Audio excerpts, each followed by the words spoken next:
Hello tyre scrubbers and welcome back to the mighty Gamer Muscle YouTube channel, where in this video we're going to be talking about the Kart Sim pack that was recently released for Rfactor 2. Now this Kart Sim pack has caused a whole world of confusion for many people, namely that you get 2 go-karts, 3 tracks and they're selling that for £18, which is a lot of pounds on the face of it for 2 go-karts and 3 tracks, but we're going to explain why it might not be a lot of money and who it makes sense for, who it doesn't make sense for, and also we're going to talk about what I think of the handling of the 2 go-karts which are included and the quality of the tracks that are included. So without further ado, we've slapped on our Oculus Rift and let's delve deep into the Kart Sim pack addition to Rfactor 2. So when this first came out and I first looked at it, my reaction I think was the same as many people's reaction. Is 20 quid or so for 3 locations and 2 go-karts. One of the go-karts being rather pants. That's a lot of money for not much content. Bearing in mind that you also have to have Rfactor 2 in the first place, which isn't the most expensive of Sims, but you know, you're starting to add things together and add things up just to get not that much, considering how much we've been spoilt over the years with the cheap price of DLCs and the cheap price of driving simulators on the whole, and then just how much content's put there by modders. So on the face of it, it does look like a rather convoluted way to burn money.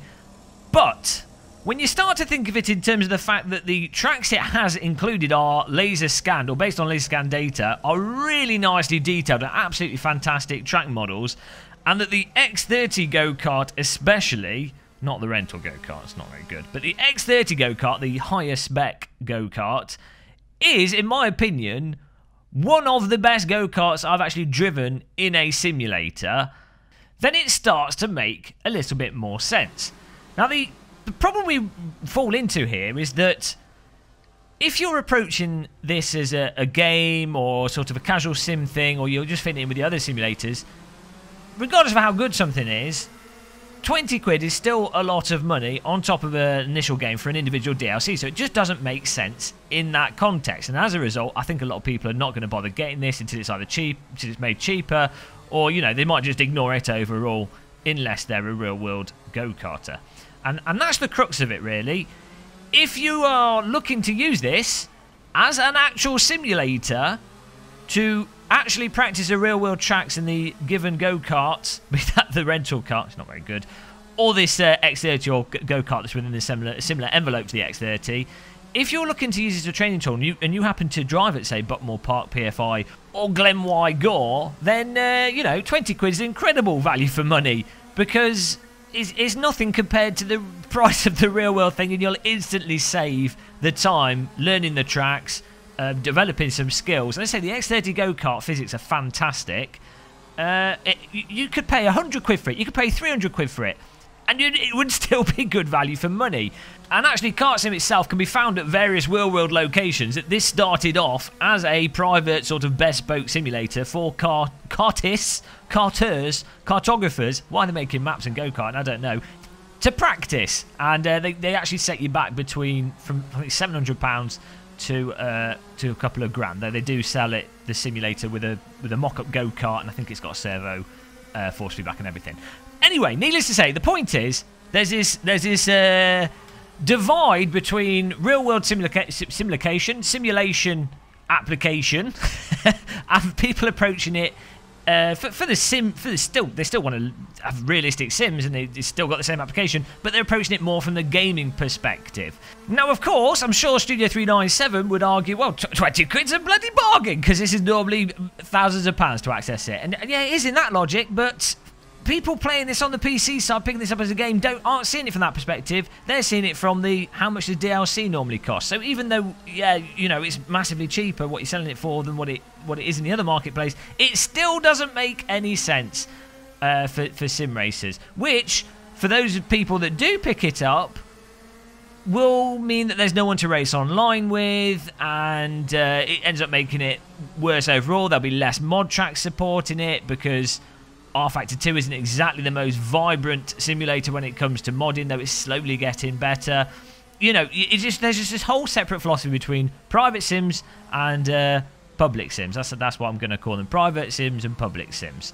If you're selling your game on Steam and it's a DLC, you need to approach it within that philosophy of it's got to be cheap as chips, and you've got to rely on selling lots of copies. And as you would have said with this kart game, it would have been much better to just have it as a totally separate thing for like 15 quid or so, and have it a few more tracks in it, and have it so that you pick this up, you've got a good, pretty damn good go-kart game, if not one of the best go-karting games. As it is, you've got to deal with Rfactor 2 and everything else. Oh, what a nightmare. But we'll put all that aside and talk about the handling. And this is where it really shines. The X30 go-kart in this is absolutely phenomenal. It doesn't suffer from many of the issues that most simulated go-karts do, in that you actually have really good fine control of it. It has a really nice controllable slip. You can go over the limit without the car just losing control completely. You can pull it back. It still feels super tight though. It's really punishing, but it's really punishing in a very predictable way. So it's always your fault when you mess up. It's not the simulator, it's you to blame. You have to whip yourself. And that's what, for me, that's what sim racing is about. I need the game to let me know I'm rubbish. I don't want to feel as if it's the game that's rubbish. I want to be punished myself, and then that's addictive because you want to keep improving, and you do genuinely improve the more time you spend on it, and that's super rewarding. And this go-kart delivers that in spades, combined with the tracks that are in it. And I have to say I spent most time on Buckmore Park so far because it's a phenomenal go-kart track.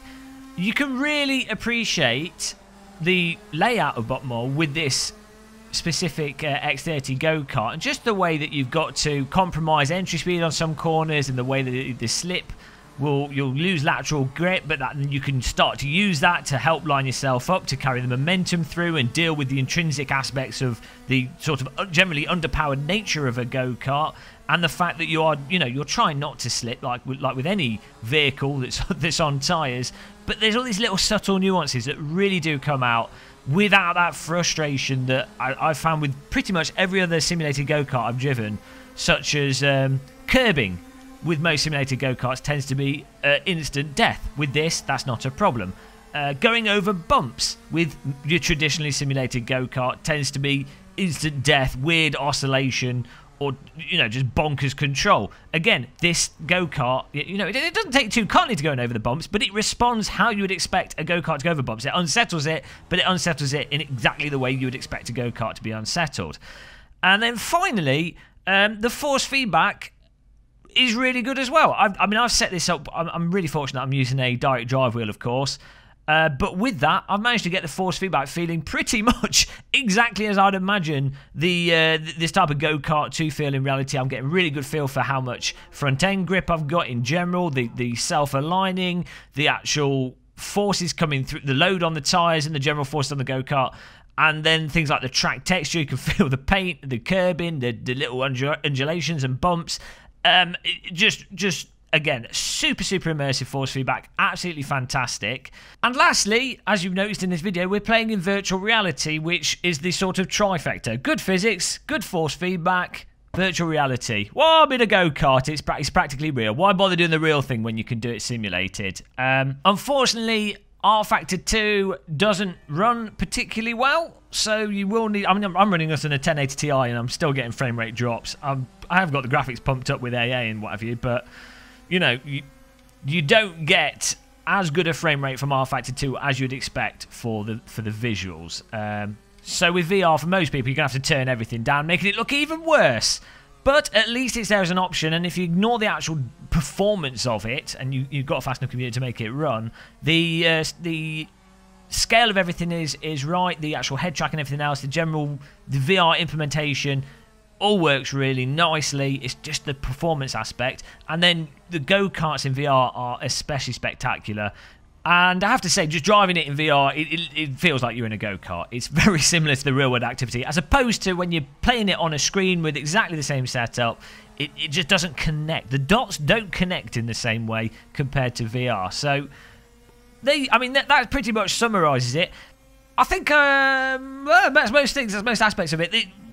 I would say, though the track models themselves are really nicely done in terms of actual simulation value, learning the location, it's fantastic, but the surrounding environments are a bit lackluster, and again the overall end graphics, probably mostly because of just Rfactor 2 to be honest, it doesn't have that shine or luster that you get from even iRacing, Assetto Corsa, Rfactor 2, and Race Room, what have you. It just doesn't look as good as those simulators, and the track models into the distance are just a little bit boring. But I mean, you know, if you're using this as a pure sim, that's not necessarily important. The main things are, for me, VR, force feedback, physics, and it actually just being a realistic or close layout. So really, really good, really confusing, but hopefully that kind of explains the Kart Sim DLC for Rfactor 2, for those of you that were curious and confused by it. My last say would be, you know, if you're going to go to any of these real-world tracks, even to just drive a rental kart at them, you might as well get this and learn the layout, because you'll get more value from the real-world activity if you're doing it.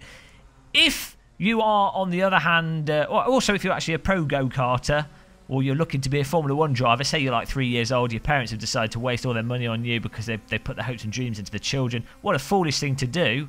You need to lock your kids under the stairs and hit them. Don't put money into them. Don't invest in future generations. So if your parents have decided to invest in you, then they should invest in this as well, and you can use this to train the skills that would, I believe, transfer very well to the real world. And of course, if you're going to drive any of the tracks that are in this, or any of the mod tracks that will let you learn those layouts, it's totally worthwhile for that. If, on the other hand, you are a sim racer and you're looking for general, you know, sim racing, and you're not going to go to these real-world locations, unless you particularly like go-karts, it might be worth it for you. But otherwise, I'd just wait and pick it up in a sale, or hopefully they do add more official tracks to it. They should have done it as a standalone game, as I say, from that gaming side. But yeah, it really doesn't make that much sense to people, say people that subscribe to this channel, for me to say, oh, go and get it, even though it's really fun. It doesn't make sense, because it's like, well, who are you going to play it with? And there's not enough in there to sort of make it stand on its own as a game. I mean, obviously you already have to have Rfactor 2, but yeah, it doesn't make sense for us boring sim racer types. So hopefully they drop the price of it. Hopefully there's some structural changes. Who knows? But that is what it is, and that's what it does. I hope I've just confused everybody even more. I've confused myself. Who am I? Where are we? Oh, what's going on? Guys, don't forget to subscribe. That was a really smooth transition. That was like an edit, but actually not. Don't forget to subscribe and like, and let me know what you think in the comments to this Kart Sim shenanigans. What do you think? I think there's a lot of anger about this. I don't know why. You don't have to buy it. It's totally optional, but it's fun. It's fun to be angry on the internet. So put your anger in the comments. I'll try and answer them.